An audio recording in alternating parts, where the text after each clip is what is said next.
날마다 솟는 샘물과 함께하는 오늘의 큐티 시간입니다. 5월 13일 수요일 오늘의 말씀은 요한복음 18장 38절로 19장 11절 말씀입니다. 이 말을 하고 다시 유대인들에게 나가서 이르되 나는 그에게서 아무 죄도 찾지 못하였노라.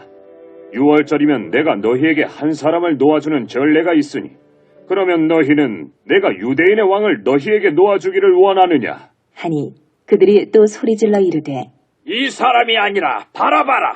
하니 바라바는 강도였더라. 이에 빌라도가 예수를 데려다가 채찍질하더라.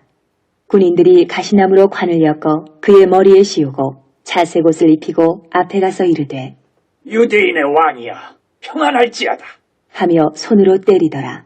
빌라도가 다시 밖에 나가 말하되 보라, 이 사람을 데리고 너희에게 나오나니 이는 내가 그에게서 아무 죄도 찾지 못한 것을 너희로 알게 하려 함이로라. 하더라. 이에 예수께서 가시관을 쓰고 자색 옷을 입고 나오시니 빌라도가 그들에게 말하되 보라, 이 사람이로다. 하매 대제사장들과 아랫사람들이 예수를 보고 소리질러 이르되 십자가에 못 박으소서 십자가에 못 박으소서 하는지라. 빌라도가 이르되 너희가 친히 데려다가 십자가에 못 박으라. 나는 그에게서 죄를 찾지 못하였노라. 유대인들이 대답하되 우리에게 법이 있으니 그 법대로 하면 그가 당연히 죽을 것은 그가 자기를 하나님의 아들이라 함이니이다. 빌라도가 이 말을 듣고 더욱 두려워하여 다시 관정에 들어가서 예수께 말하되 너는 어디로부터냐? 하되 예수께서 대답하여 주지 아니하시는지라. 빌라도가 이르되 내게 말하지 아니하느냐? 내가 너를 놓을 권한도 있고 십자가에 못 박을 권한도 있는 줄 알지 못하느냐? 예수께서 대답하시되 위에서 주지 아니하셨더라면 나를 해할 권한이 없었으리니 그러므로 나를 내게 넘겨준 자의 죄는 더 크다 하시니라. 새로운 아침입니다. 여호와 라함, 하나님은 슬픈 자를 위로해 주시는 분이십니다. 요한복음은 21장까지 있습니다. 12장부터 예수님께서 예루살렘 성에 입성하신 후 십자가에 못 박혀 돌아가시고 부활하신 일주일을 설명합니다.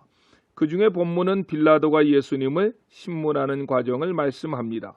빌라도가 예수님을 신문했던 과정을 살펴보면 내적으로 갈등을 겪었던 것을 보게 됩니다. 그 이유가 무엇입니까? 예수를 아무리 조사해봐도 십자가에 죽일 만한 죄가 없었기 때문입니다. 그래서 요한복음 18장 38절, 19장 4절에 보면 나는 그에게서 아무 죄도 찾지 못하였노라 라고 했고 다른 문헌을 참조해보면 그 안에도 빌라도에게 전령을 보내 이 사람은 좋은 사람이니까 이 사람의 재판에 끼어들지 말라고 충고했다고 합니다. 그래서 그는 어떻게든 예수를 살려보려고 노력했던 흔적도 보입니다. 그 중에 하나가 본문 39절로 40절에 있는 바라바를 등장시킨 것입니다. 당시의 유대인들의 6월절이 되면 죄수를 한 사람 놓아주는 관습이 있었습니다. 빌라도는 흉악한 강도 바라바를 등장시킵니다. 바라바는 누가 보아도 십자가에 매달려 죽을 만한 죄인이었기 때문에 바라바와 예수를 군중 앞에 세워놓고 백성들의 의견을 물으면 군중들은 예수를 살려주라고 말할 줄로 알았습니다. 그런데 군중들은 그렇지 않았습니다. 본문 39절로 40절을 보십시오. 6월절이면 내가 너희에게 한 사람을 놓아주는 전례가 있으니 그러면 너희는 내가 유대인의 왕을 너희에게 놓아주기를 원하느냐 하니 저희가 또 소리질러 가로되 이 사람이 아니라 바라바라 하니 바라바는 강도더라 라고 했습니다. 그러자 빌라도는 더 이상 어찌하지 못하고 예수를 데려다가 채찍질하더라 라고 19장 1절에서 말씀합니다. 군중의 심, 다수의 심, 더 나아가서 자신의 유익 앞에서 무너져 내리는 인간의 약한 모습을 보게 됩니다.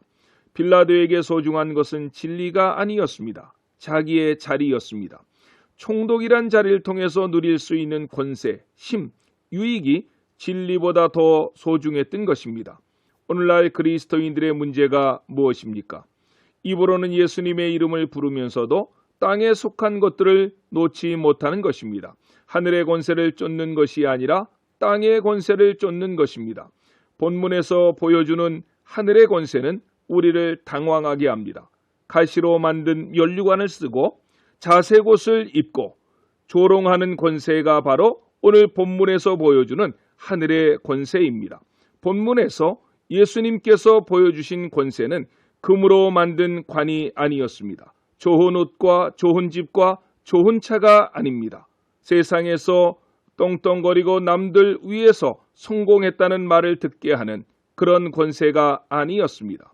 그럼에도 불구하고 오늘날 많은 그리스도인들은 좋은 옷을 입고 금관을 쓴 예수를 쫓아가기 시작했습니다.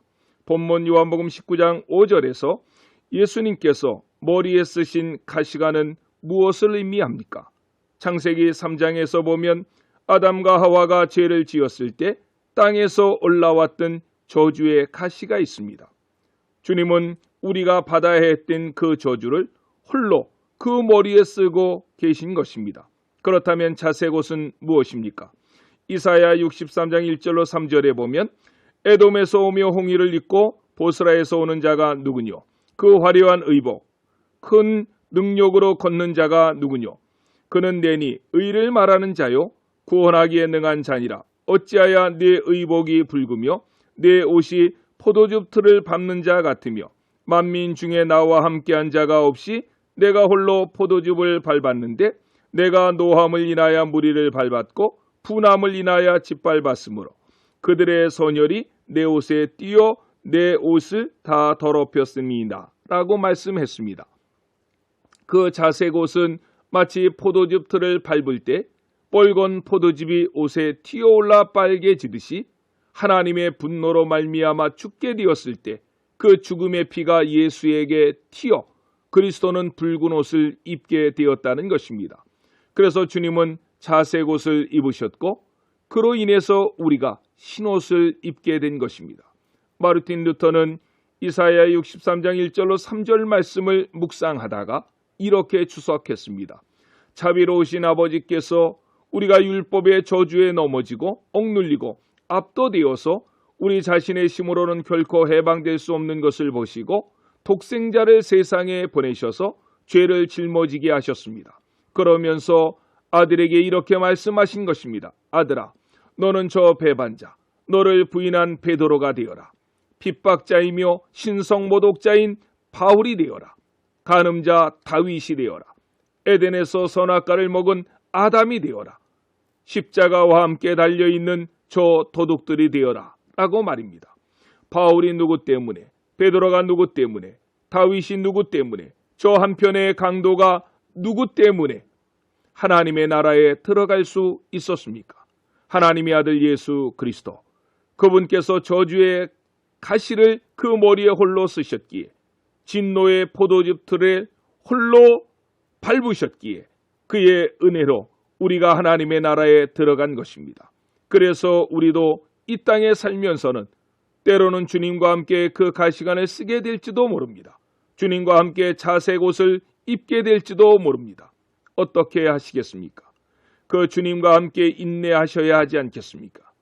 그것도 아니면 우리가 원하는 예수를 세워놓고 나에게도 금관을 씌워달라고 매달리고 조르고 그러다가 안 되면 주님이 아닌 다른 주와 함께 인생을 마치시겠습니까? 많은 사람들의 사랑을 받은 찬송가 413장이 있습니다. 내 평생에 가는 길 순탄하여라는 찬송입니다. 1절은 이렇게 되어 있습니다. 내 평생에 가는 길 순탄하여 늘 잔잔한 강 같든지 큰 풍파로 무섭고 어렵든지 나의 영혼은 늘 편하다. 내 영혼 평안해. 내 영혼 평안해. 이 찬송을 들으면 마음에 평강이 옵니다. 그런데 이 찬송이 탄생한 배경을 살펴보면 그렇게 순탄치 않습니다. 법률가 스테포드가 작사한 찬송인데 어느 날 여객선에 타고 있던 4명의 딸들이 침몰 사고로 물에 빠져 죽었다는 소식을 듣습니다. 현장으로 달려간 그가 비극적인 현장을 목도하면서 눈물로 지은 찬송시라고 합니다. 우리의 간증은 그 다음의 이야기를 기대합니다. 스테포드가 찬송을 지은 다음 하나님께서 더 큰 복을 주셔서 마치 욥처럼 자녀도 배가 되고 사업도 배가 되었다는 해피엔딩의 이야기로 그의 이야기가 끝나기를 원합니다. 그런데 죄송하지만 그 뒷부분은 간증거리가 아닙니다. 가장 처참하게 어려운 환경에서도 그는 예수님 한 분만으로 만족했다는 것, 그 이상도 그 이하도 아닙니다. 그리스도께서 머리에는 가시관, 몸에는 홍포를 입고 아픔을 견디셨던 그 이유가, 조롱을 받으면서도 끝까지 참으셨던 그 이유가 하나님의 나라를 생각했기 때문에 그렇습니다. 주님은 그 나라를 십자가 위에서 완성하신 것입니다. 그 나라가 우리를 기다립니다. 그 나라가 우리를 위로합니다. 그 나라가 저와 여러분들의 것입니다. 세상에서 이 길을 가다가 지치지 마시고 포기하거나 물러서지 마시고 세상의 것들에 우리의 마음을 자주 빼앗기지 마시고 그 어려움 속에서도 세상이 줄 수 없는 참된 평화와 위로를 주시는 하나님 안에서 하나님을 알아가는 지식이 매일매일 깊어가는 저와 여러분들이 되시기를 그 나라의 영원한 왕이 되시는 예수님의 이름으로 간절히 축원합니다. 아멘. 기도하시겠습니다. 사랑의 주님, 감사합니다. 진리를 모르고 하나님의 나라를 모르면 환난과 핍박이 오면 세상의 많은 사람들이 가는 넓은 길로 갈 수밖에 없습니다. 하지만 우리는 왜 예수님이 가시면류관을 쓰셨는지, 왜 홍포를 입으셨는지 말씀을 통해서 배웠습니다.